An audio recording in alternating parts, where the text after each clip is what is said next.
Hi, ഏവർക്കും xylem PSCയുടെ YouTube ചാനലിലേക്ക് സ്വാഗതം. ഇന്ന് നമ്മൾ കേട്ടിട്ട് പരീക്ഷയിൽ പ്രതീക്ഷിക്കുന്ന കുറച്ച് സാഹിത്യ ചോദ്യങ്ങളാണ് ഡിസ്കസ് ചെയ്യാൻ പോകുന്നത്. സാഹിത്യത്തിൽ നിന്ന് വരാൻ ചാൻസ് ഉള്ള കുറച്ച് പ്രധാന ചോദ്യങ്ങളിലേക്ക് പോകാം. ഒന്നാമത്തെ ചോദ്യം നോക്കണേ. മലയാള നിരൂപണ രംഗത്തെ പെരുന്തച്ചൻ എന്ന വിശേഷണത്തിന് അർഹനായിട്ടുള്ളത് ആരാണെന്നുള്ളതായിരുന്നു ഒന്നാമത്തെ ചോദ്യം. ഞാൻ 5 ചോദ്യങ്ങൾ വായിക്കാം. അപ്പം നിങ്ങൾ ഈ 5 ചോദ്യങ്ങളിൽ ഉത്തരം ഗസ് ചെയ്യാൻ പറ്റുന്നുണ്ടോ എന്ന് നോക്കുക. 5 ചോദ്യങ്ങളുടെയും ഉത്തരം ഇത് കഴിഞ്ഞിട്ട് ഞാൻ പറയാം. രണ്ടാമത്തെ ചോദ്യം. ഒന്നാം സ്വാതന്ത്ര്യ സമരം പശ്ചാത്തലമാക്കിക്കൊണ്ട് മലയാറ്റൂർ രാമകൃഷ്ണൻ രചിച്ച നോവൽ ഏതാണ്? ഒന്നാം സ്വാതന്ത്ര്യ സമരം അതിനെ പ്രമേയമാക്കിക്കൊണ്ട് മലയാളത്തിലെ പ്രശസ്ത നോവലിസ്റ്റ് വേരുകളൊക്കെ എഴുതിയ മലയാറ്റൂർ രാമകൃഷ്ണൻ, മലയാറ്റൂർ എന്ന് മാത്രമാണ് ഇവിടെ കൊടുത്തിരിക്കുന്നത്, അതിൽ കൺഫ്യൂഷൻ വേണ്ട. മലയാറ്റൂർ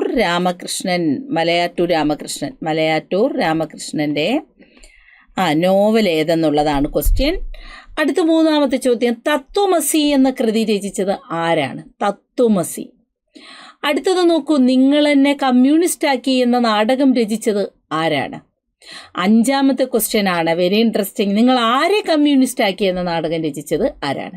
ഇങ്ങനെ 5 ചോദ്യങ്ങളാണ് നമ്മൾ പരിചയപ്പെട്ടത്. മലയാള നിരൂപണ രംഗത്തെ പെരുന്തച്ചൻ എന്നറിയപ്പെടുന്നത് ആരാണ്? എം കൃഷ്ണൻ നായർ. ഒന്നാം സ്വാതന്ത്ര്യ സമരം പശ്ചാത്തലമാക്കിക്കൊണ്ട് മലയാറ്റൂർ എഴുതിയ കൃതി ഏതാണ്? അമൃതം തേടി. ഏതാണ്? അമൃതം തേടി ആണ്. അമൃതം തേടി.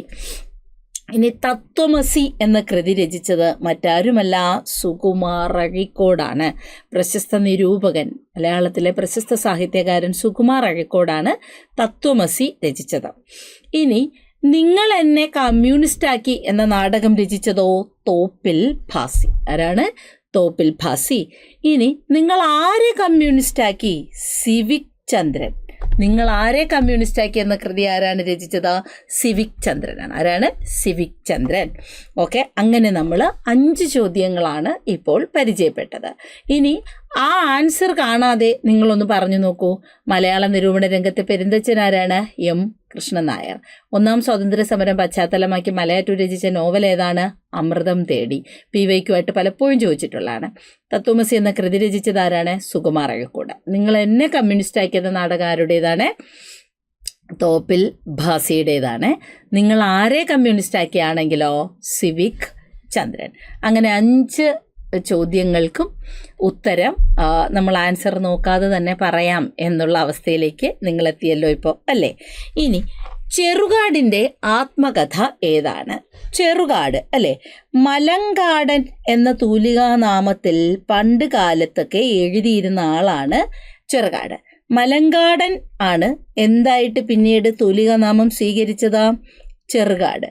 ഇനി ഈ ചെറുകാട് എന്ന തൂലികാനാമത്തിൽ അറിയപ്പെടുന്നത് ആരാണ്?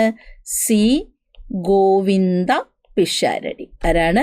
സി ഗോവിന്ദ പിഷാരടിയെയാണ് നമ്മൾ എന്തു പറയുന്നത്? ചെറുകാട് എന്ന തൂലികാനാമത്തിൽ അറിയപ്പെടുന്ന. ആദ്യകാലങ്ങളിൽ സി ഗോവിന്ദ പിഷാരടി ഏതു പേരിലാണ് എഴുതിയിരുന്നത്? മലങ്കാടൻ. മലങ്കാടൻ ചെറുകാടായി. ചെറുകാടിനെ സി ഗോവിന്ദ പിഷാരടി എന്നാണ് ശരിക്കുള്ള പേര്. അപ്പം ചെറുകാടിൻ്റെ ആത്മകഥയുടെ പേരെന്ത് എന്നാണ് ഒന്നാമത്തെ ചോദ്യം. അത് ആലോചിച്ച് നോക്കുക. ഗസ് ചെയ്യാൻ പറ്റുന്നുണ്ടോ എന്ന് നോക്കുക. കേരള സാഹിത്യ പ്രവർത്തക സഹകരണ പുസ്തക വിൽപ്പനശാലകളുടെ പേരെന്ത്? കേരള സാഹിത്യ പ്രവർത്തക സഹകരണ പുസ്തക വിൽപ്പനശാലകളുടെ പേരെന്താണ് എന്നതാണ് ചോദ്യം. MD വാസുദേവൻ നായരുടെ നാലുകെട്ട് ആദ്യം പ്രസിദ്ധീകരിച്ചത്, അത് ഫസ്റ്റ് വോളിയം പ്രസിദ്ധീകരിച്ചത് ഏത് വർഷമാണ് എന്നുള്ളതാണ് ക്വസ്റ്റ്യൻ. MD വാസുദേവൻ നായരുടെ നാലുകെട്ട് ആദ്യം പ്രസിദ്ധീകരിച്ചത് ഏത് വർഷമാണ് എന്നുള്ളതാണ്. വർഷമാണ് ചോദിച്ചേക്കുന്നത്. നാടകവേദിയെ പറ്റിയുള്ള ആധികാരിക ഗ്രന്ഥം എന്നറിയപ്പെടുന്ന നാടകീയം എഴുതിയത് ആരാണ്? നാലുകെട്ട് ആദ്യം പ്രസിദ്ധീകരിച്ച വർഷം. കേരള സാഹിത്യ പ്രവർത്തക സഹകരണ സംഘത്തിൻ്റെ പുസ്തക വിൽപ്പനശാലകളുടെ പേരെന്ത്? സഹകരണ സംഘത്തിൻ്റെ പുസ്തക വിൽപ്പനശാലകളുടെ പേര് ചെറുകാടിൻ്റെ ആത്മകഥ. നോക്കാം നമുക്ക്. ചെറുകാടിൻ്റെ ആത്മകഥയുടെ പേരാണ് ജീവിതപാത. ജീവിതപാതയാണ് ചെറുകാടിൻ്റെ ആത്മകഥ. അപ്പോൾ കേരള സാഹിത്യ പ്രവർത്തക സഹകരണ സംഘത്തിൻ്റെ പുസ്തക വിൽപ്പനശാലയുടെ പേരാണ് നാഷണൽ ബുക്ക് സ്റ്റാൾ. നമ്മൾ വളരെയേറെ കേട്ടിട്ടുള്ള ബുക്ക് പ്രേമികളല്ലേ, പുസ്തകങ്ങളൊക്കെ വാങ്ങി വായിക്കുന്നവരുടെ വളരെ ഇഷ്ടപ്പെട്ട ഒരു സ്ഥാപനമാണ് ഇത്, നാഷണൽ ബുക്ക് സ്റ്റാൾ. അപ്പം നാഷണൽ ബുക്ക് സ്റ്റാള് കേരള സാഹിത്യ പ്രവർത്തക സഹകരണ സംഘത്തിൻ്റെ പുസ്തക വിൽപ്പനശാലയാണ്. ഇനി നാലുകെട്ട് ആദ്യമായി പ്രസിദ്ധീകരിച്ച വർഷം എന്ന് പറയുന്നത് 1958. നാലുകെട്ട് എന്ന നോവലിലെ മുഖ്യ കഥാപാത്രം ആരാണെന്ന് നോക്കാം. നാലുകെണ്ണല്ല, നാലുകെട്ട്. യെസ്, ഒന്നുകൂടെ. യെസ്, നാലുകെട്ട്. നാലുകെട്ട് ആരുടേതാണ്? MTയുടെ ആണല്ലേ. നാലുകെട്ടിലെ മുഖ്യ കഥാപാത്രമോ അപ്പുണ്ണി. ആരാണ്? നാലുകെട്ടിലെ അപ്പുണ്ണിയാണ്. അപ്പുണ്ണിയാണ് മുഖ്യ കഥാപാത്രം.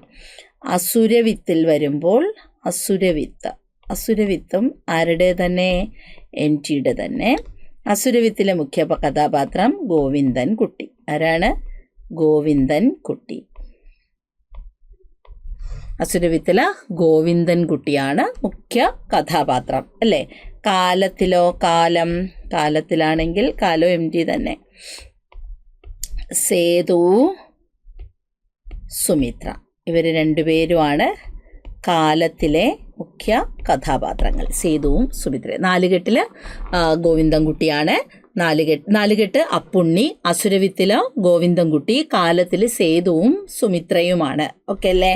ഇനി പിന്നെ ഓക്കെ. അപ്പോൾ ഇനി വാനപ്രസ്ഥത്തിലാണെങ്കിൽ സുധാകരൻ. ആരാണ്? സുധാകരൻ. വാനപ്രസ്ഥത്തിലെ സുധാകരൻ. Okay, yes. ഇനി അപ്പോൾ ജീവിതപാതയായി, നാഷണൽ ബുക്ക് സ്റ്റാളായി. ഇനി നാടക രംഗത്തെക്കുറിച്ച് അല്ലെങ്കിൽ നാടകവേദിയെ പറ്റിയുള്ള ആധികാരിക ഗ്രന്ഥം എന്നറിയപ്പെടുന്ന നാടകീയം എഴുതിയതാരാണ്? നാടകീയം എഴുതിയത് കൈനിക്കര കുമാരപിള്ള. ആരാണ്? കൈനിക്കര കുമാരപിള്ളയാണ് നാടകീയം എന്ന കൃതി രചിക്കുന്നത്. അടുത്ത ചോദ്യത്തിലേക്കോ. SCERT ആണ്. Assam Panicker, the post master അല്ലേ? യെസ്. ആസാം പണിക്കർ എന്ന കവിതയുടെ രചയിതാവ് ആരാണ്? ആസാം പണിക്കാർ. അടുത്ത VR കൃഷ്ണയ്യരുടെ യാത്രാ വിവരണ കൃതി. Justice VR കൃഷ്ണയ്യരുണ്ട്. ആ കൃഷ്ണയ്യരുടെ യാത്രാ വിവരണ കൃതി ഏത്? അടുത്തതോ, രാജ്യങ്ങളിൽ നിരോധിക്കപ്പെടുന്ന പുസ്തകങ്ങൾക്ക് പറയുന്ന പേരെന്താണ്? അടുത്തത്, പോസ്റ്റ് മാസ്റ്റർ ആരുടെ ചെറുകഥയാണ്? ഗീതാരഹസ്യം രചിച്ചത് ആരാണ്? ഗീതാരഹസ്യം എന്ന കാവ്യം. 15 നെൽസൺ മണ്ടേലയുടെ ആത്മകഥയുടെ പേരെന്താണ്? നെൽസൺ മണ്ടേലയുടെ ആത്മകഥയുടെ പേര്. നമുക്ക് 10 നോക്കാം. ആസാം പണിക്കാർ ആരുടേതാണ്? വൈലോപ്പിള്ളി ശ്രീധരമേനോൻ. വൈലോപ്പിള്ളിയെക്കുറിച്ച് KS അച്യുതാനന്ദൻ രചിച്ച കവിത ഇവനെ കൂടി. ഇത് PYQ ആയിരുന്നു. ഇവനെ കൂടി ഏതാണ്? വൈലോപ്പിള്ളിയെക്കുറിച്ചാണ് KS അച്യുതാനന്ദൻ ഒരു കവിത രചിക്കുന്നത്. കവിതയുടെ പേര് ഇവനെ കൂടി എന്നാണ്. വൈലോപ്പിള്ളി ശ്രീധരമേനോനാണ് ഈ പറഞ്ഞ ആസാം പണിക്കാർ എന്ന കവിത രചിച്ചത്. ഇനി ജസ്റ്റിസ് VR കൃഷ്ണയ്യരുടെ യാത്രാ വിവരണ കൃതിയാണ് സോവിയറ്റ് യൂണിയനിലൂടെ. ഏതാണ്? സോവിയറ്റ് യൂണിയനിലൂടെ. ഇനി രാജ്യങ്ങളിൽ ഒരു ബുക്ക് നിരോധിച്ചാൽ ആ നിരോധിക്കുന്ന ബുക്കിന് പറയുന്ന പേരാണ് റെഡ് ബുക്ക്. എന്തു പറയും? റെഡ് ബുക്ക് എന്ന പേരിലാണ് അറിയപ്പെടുന്നത്, റെഡ് ബുക്ക്. ഇനി നോക്കൂ, നമുക്കറിയാമല്ലോ ദ പോസ്റ്റ് മാസ്റ്റർ ആരുടേതാണ്? രവീന്ദ്രനാഥ ടാഗോറിൻ്റെ കൃതിയാണ്. ഇനി ഗീതാരഹസ്യം മണ്ടേല ജയിലിൽ വെച്ചിട്ട് ബാലഗംഗാധര തിലക് രചിച്ച കൃതിയാണ് ഏത്? ഗീതാരഹസ്യം. നെൽസൺ മണ്ടേലയുടെ ആത്മകഥയുടെ പേരാണ് long walk to freedom. Okay, അപ്പോൾ ലോങ് വാക്ക് ടു ഫ്രീഡം എന്നത് നെൽസൺ മണ്ടേലയുടെ ആത്മകഥയാണ്. നെൽസൺ മണ്ടേലയെക്കുറിച്ച്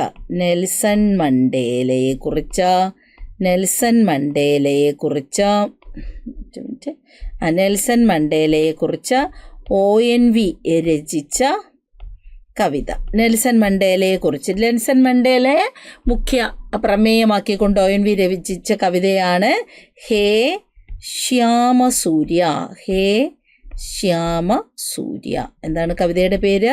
ഹേ ശ്യാമ സൂര്യ. ഹേ ശ്യാമ സൂര്യ എന്നുള്ളത് നെൽസൺ മണ്ടേലയെക്കുറിച്ച് ONV രചിച്ച കവിതയാണ്. വാൽമീകി രാമായണം മലയാളത്തിൽ ആദ്യമായി പരിഭാഷപ്പെടുത്തിയത് ആരാണ്? വാൽമീകിയുടെ രാമായണം ആദ്യമായി മലയാളത്തിൽ പരിഭാഷപ്പെടുത്തിയത്. ഇനി കേരള സാഹിത്യ ചരിത്രം ആരുടെ കൃതിയാണ്? ഞാനിപ്പോൾ കമ്മ്യൂണിസ്റ്റ് ആവുമെന്ന നാടകം രചിച്ചത് ആരാണ്? അപ്പം നിങ്ങൾ എന്നെ കമ്മ്യൂണിസ്റ്റാക്കി തോപ്പിൽ ഭാസി, നിങ്ങൾ ആരെ കമ്മ്യൂണിസ്റ്റാക്കി സിവിക് ചന്ദ്രൻ, നമ്മൾ പഠിച്ചു. ഞാനിപ്പോൾ കമ്മ്യൂണിസ്റ്റ് ആവുമെന്ന നാടകം രചിച്ചത് ആര്? അടുത്തത് തുളസീവനം എന്ന തൂലികാനാമത്തിൽ അറിയപ്പെടുന്നത് ആരാണ്? യെസ്. അപ്പോൾ വാൽമീകി രാമായണം ആദ്യമായി മലയാളത്തിലേക്ക് വിവർത്തനം ചെയ്യുന്നത് കോട്ടയം കേരളവർമ്മയാണ്. ആരാണ്? കോട്ടയം കേരളവർമ്മ. കേരള സാഹിത്യ ചരിത്രം രചിച്ചത് ആരാണ്? ഉള്ളൂരാണ്. 1953-57 പ്രസിദ്ധീകരിച്ചത്. ഉള്ളൂർ എസ് പരമേശ്വര അയ്യരുടെ കൃതിയാണ് കേരള സാഹിത്യ ചരിത്രം. മലയാള സാഹിത്യത്തെ പരിചയപ്പെടുത്തുന്ന ഒരു ശാസ്ത്രഗ്രന്ഥം സാഹിത്യശാസ്ത്ര ഗ്രന്ഥം എന്ന് തന്നെ പറയാം. അടുത്തത് നോക്കണേ, ഞാനിപ്പോൾ കമ്മ്യൂണിസ്റ്റ് ആവും ആരുടേതാണ്? പി കേശവദേവ്. ഞാനിപ്പോൾ കമ്മ്യൂണിസ്റ്റ് ആവും പി കേശവദേവ്. ഇനി തുളസീവനം എന്ന തൂലികാനാമത്തിൽ അറിയപ്പെടുന്നത് R രാമചന്ദ്രൻ നായർ. രാമതുളസി എന്ന് പഠിച്ചാൽ മതി. എന്താണ്? രാമതുളസി. കാരണം തുളസീവനം എന്നായതുകൊണ്ട് രാമതുളസി എന്നുള്ളൊരു കോഡ് കൊടുത്തിട്ടിരുന്നാൽ മതി, നമുക്ക് അറിയാനായിട്ട് സാധിക്കും. ഓക്കെ അല്ലേ? ഇനി നോക്കണേ. ഇപ്പം ജോർജ് ഓണക്കൂർ പർവ്വതങ്ങളിലെ കാറ്റ് രചിച്ച കൃതിയാണ് പർവ്വതങ്ങളിലെ കാറ്റ്. എന്താണ്? പർവ്വതങ്ങളിലെ കാറ്റ്. ഇതാരെക്കുറിച്ചാണ്? ഇന്ദിരാഗാന്ധി. ആരെക്കുറിച്ചാണ്?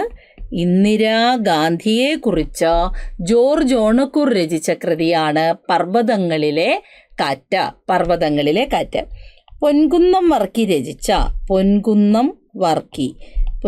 വർക്കി രചിച്ച മോഡൽ എന്ന് പറയുന്ന കൃതി ആരെക്കുറിച്ചാണ്? മോഡൽ. അത് ആരെക്കുറിച്ചായിരുന്നു? Yes, sir C P Ramaswamy അയ്യരെക്കുറിച്ച്. സർ സി പി രാമസ്വാമി അയ്യരെക്കുറിച്ചാണ് പൊൻകുന്നം വർക്കി മോഡൽ എന്ന് പറയുന്ന കൃതി രചിച്ചത്. യെസ്. ഇനി നോക്കണേ. യെസ്, സി രാധാകൃഷ്ണൻ രചിച്ച കൃതിയാണ് തീക്കടൽ കടഞ്ഞ് തിരുമധുരം.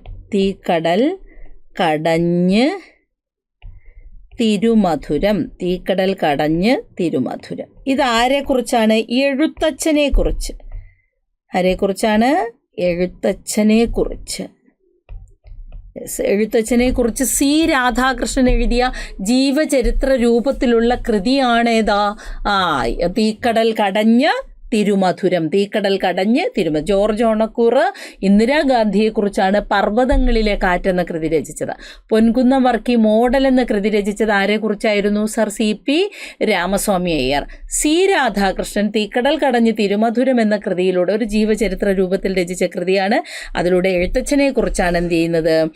വിവരിക്കുന്നത്, അല്ലെങ്കിൽ എഴുത്തച്ഛൻ്റെ ജീവിതമാണ് അവിടെ എന്ത് ചെയ്യുന്നത്? പരാമർശിച്ച് പോകുന്നത്. ഓക്കെ അല്ലേ? ഇനി നോക്കണേ. M K Sanu P K ബാലകൃഷ്ണനെ കുറിച്ച ഇനി ഞാൻ ഉറങ്ങട്ടെ ഒക്കെ എഴുതിയ പി കെ ബാലകൃഷ്ണനെ കുറിച്ച് എഴുതിയ കൃതിയാണ് ഉറങ്ങാത്ത മനീഷി. എന്താണ്? ഉറങ്ങാത്ത മനീഷി പി കെ ബാലകൃഷ്ണൻ. ഇനി ഞാൻ ഉറങ്ങട്ടെ.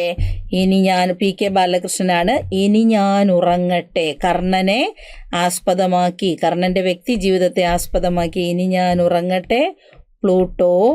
പ്രിയപ്പെട്ട പ്ലൂട്ടോയൊക്കെ എഴുതിയതാരാണ്? S P K Balakrishnan. P K ബാലകൃഷ്ണനെ കുറിച്ചാണ് ഉറങ്ങാത്ത മനീഷി എന്ന കൃതി രചിച്ചത്. ഓക്കെ, അപ്പോൾ ഇത്രയും കാര്യങ്ങൾ നമ്മൾ മലയാള സാഹിത്യവുമായി ബന്ധപ്പെട്ട് കേറ്ററ്റ് പരീക്ഷയിൽ പലപ്പോഴും ചോദിച്ചിട്ടുള്ളതാണ്. ഈ ഒരു ചെറുകാടിൻ്റെ കാര്യവും, അതായത് ചെറുകാടിൻ്റെ ആത്മകഥ ജീവിതപാതയെക്കുറിച്ചും അതുപോലെ തന്നെ PK ബാലകൃഷ്ണനെക്കുറിച്ചും ഒക്കെ ചോദിച്ചിട്ടുള്ളതാണ്. സോ ഇത്രയും കാര്യങ്ങൾ നിങ്ങൾക്ക് പരീക്ഷയിൽ ചോദ്യരൂപേണ വരട്ടെ എന്ന് ആശംസിച്ചുകൊണ്ട് മറ്റൊരു സാഹിത്യ ക്ലാസ്സുമായി കേറ്ററ്റിൻ്റെ യൂട്യൂബ് വീഡിയോയിൽ വീണ്ടും കാണാം. ഓക്കെ.